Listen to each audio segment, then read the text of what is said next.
One of the things I tell young people all the time, I'm not a very typical psychologist in this regard, because psychologists like to pat people on the head and say, you're all right the way you are.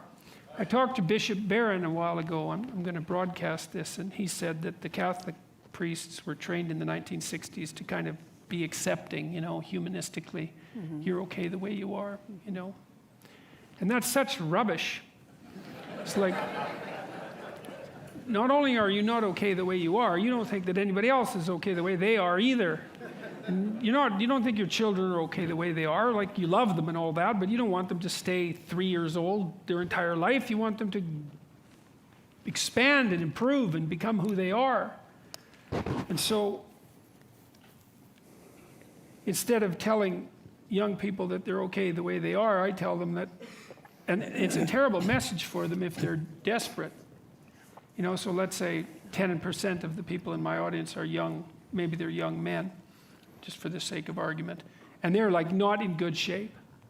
They don't have any goals. They're drinking too much. They're watching pornography all the time. They've got no aim. They've got no structure in their life, and they're just bloody miserable. And the misery is twisting them into malevolence, because enough misery will absolutely do that to you. And then what are you going to do? And come along and say, well, you're okay the way you are? It's like, that's the last thing they want to hear. It's like, get your damn act together.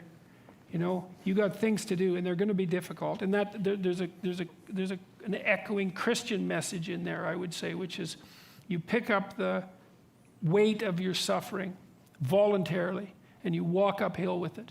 And that not only gives you the meaning that you need in your life to stop you from degenerating in a dangerous manner, but it actually makes things better.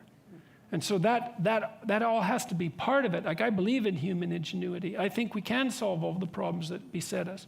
But it can't just be, it has to be more than we can enhance material well-being, which is what it tends to be now. It's not enough.